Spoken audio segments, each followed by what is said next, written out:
Escuchamos relación acerca de la inadmisibilidad del recurso que ha sido formulado.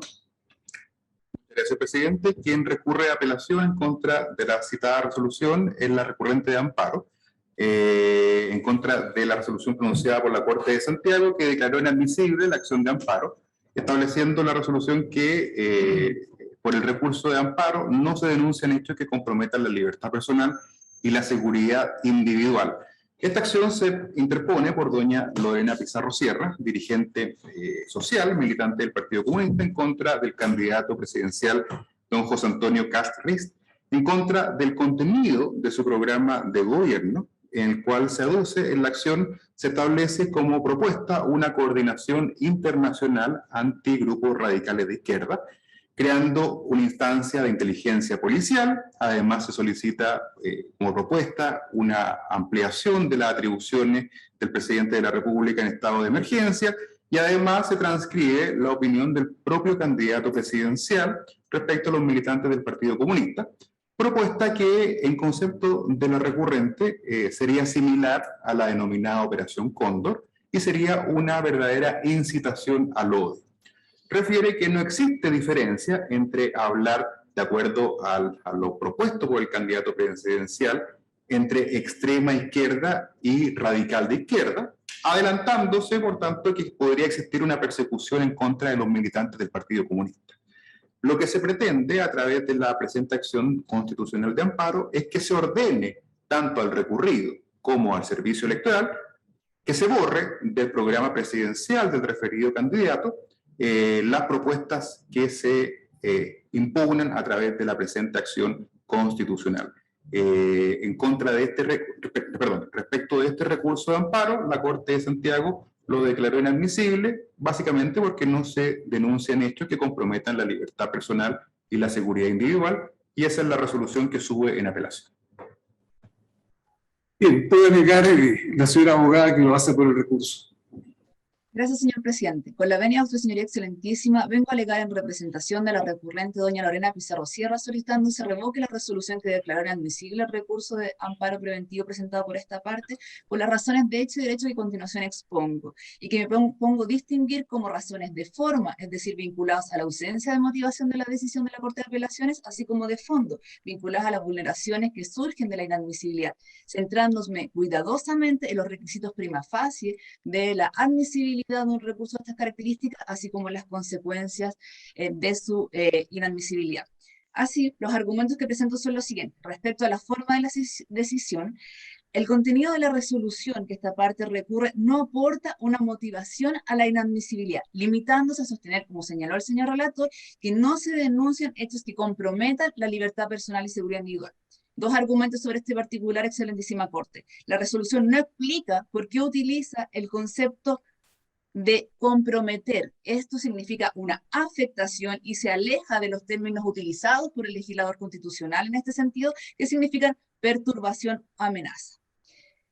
La razón de por qué ocupa el concepto de comprometer en lugar de estos otros conceptos que establecen como test de admisibilidad nuestro legislador no son aclaradas por la sentencia recurrida. Adicionalmente, el veredicto no justifica por qué, a lo menos el contenido de un programa recurrido que involucra la persecución de agentes radicalizadores mediante cooperación internacional y además la facultad presidencial de arrestar en lugares no destinados al efecto a personas opositoras, no puede ser considerada como una amenaza o una perturbación para doña Lorena Pizarro Sierra, sus familiares y su comunidad. La resolución no explica ni motiva por qué incorporar políticas públicas destinadas precisamente a la detención de personas en lugares no destinados al efecto, lo que como esta excelentísima sala conoce, es uno de los elementos que fundamentan la categorización de ciertos actos como desaparición forzada de personas según la Convención Internacional de Desaparición Forzada de Personas, no constituye una amenaza. Es esta la envergadura de lo que esta representación está solicitando, que al menos sea informada y evaluada por un tribunal competente. El hecho de que una afirmación de esta característica ni siquiera requiera ser informado para ser evaluado, nos parece que justamente se aleja del requisito establecido por el derecho internacional de que las sentencias deben ser motivadas justamente como establece la Corte Interamericana por razones que el derecho suministra. Su señoría, en este párrafo compuesto de 8 líneas ni siquiera se cita el artículo 21, inciso tercero invocado por esta parte, ni el artículo 5, 7 y 11 de la Convención Americana, ni la Convención de Belén do Pará, también citados por esta parte. Es esta ausencia de motivación la que fundamenta nuestro recurso de apelación. En segundo aspecto, me voy a referir a algunos elementos, brevemente, a algunos elementos de fondo. Esta decisión que declara la inadmisibilidad, sostenemos, genera una vulneración en una triple identidad de afectaciones de derechos fundamentales. ¿Cuáles son? Impide el acceso a la prevención, impide el acceso a la justicia e impide el acceso a una evaluación de las categorías sospechosas. ¿Qué significa esto? En primer lugar, nosotros sostenemos que la prevención, y tal como establece el sistema interamericano, la prevención de una vulneración frente a una amenaza exige que, en especial respecto de personas defensoras de derechos humanos, como lo es doña Lorena Pizarro Sierra, exista una identificación de los riesgos acentuados, una evaluación de los riesgos derivados de amenazas, que significa un análisis. Es así como el derecho internacional ha ido desarrollando el estándar metodológico de evaluación de amenazas, que significa además el analizar ciertos factores según el sistema interamericano de derechos humanos, evaluar contextos sociohistóricos, evaluar la existencia o no de discursos estigmatizadores y criminalizantes, en particular respecto de personas defensoras de derechos humanos y de las organizaciones a las que ellos pertenecen. Todo este parámetro de evaluación, excelentísima Corte, queda absolutamente ausente de la posibilidad de acceso a la parte requirente que represento cuando se nos dice inadmisibilidad. Eso es lo que esta parte está sosteniendo. De igual forma, existe un acceso, se impide el acceso a la justicia en cuanto al derecho a ser oídos, y asimismo se impide un factor que me parece muy importante, la evaluación de lo que nosotros conocemos como categorías sospechosas de discriminación. Acá existe un programa que habla de y categoriza a ciertas personas como agitadores radicalizados. Es importante que se informe, que siquiera tengamos la posibilidad de que se informe por quien redactó este proyecto, qué significa ese concepto para que podamos analizarlo o no, y el tribunal competente pueda analizar si estamos dentro de las categorías sospechosas establecidas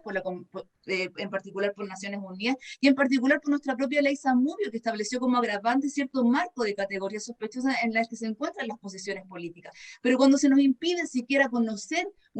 ese informe, justamente no accedemos a esta categoría sospechosa. Señoría, yo quisiera decir que incluso yo puedo afirmar a lo mejor que esta decisión de inadmisibilidad es vulneratoria y discriminatoria en una doble faz, porque a lo mejor si dijera que se va a perseguir o encarcelar a personas LGTBIQ+, a personas de cierto sexo o de cierta... sí estaríamos, a lo mejor la Corte hubiera dicho sí, admisible, porque obviamente es una categoría sospechosa, pero cuando hablamos de agitadores radicalizados, nosotros creemos que justamente se requiere que un tribunal competente analice si estamos dentro o no de las categorías sospechosas, en particular cuando se habla también de discursos estigmatizadores.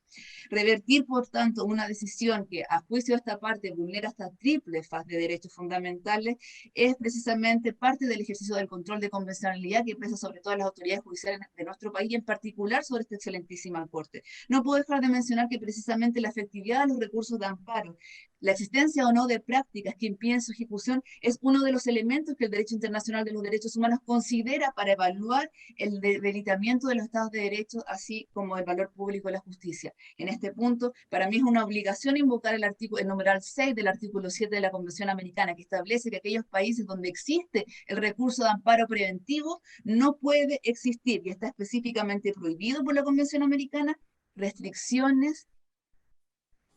a esta garantía fundamental constituida por los amparos preventivos. Excelentísima Corte, hoy 2 mujeres defensoras de derechos humanos solicitamos se declare admisible el recurso de amparo porque afirmamos que doña Lorena Pizarro Sierra, su familia y su comunidad tienen al menos derecho a debatir en estrados la presencia o no de perturbaciones y amenazas en el contenido de un programa presidencial, el derecho a que se informe a la autoridad competente, el derecho a que la autoridad judicial competente pueda valorar si existe o no una amenaza o perturbación cuando se realizan afirmaciones tales como el arresto en lugares no destinados al efecto.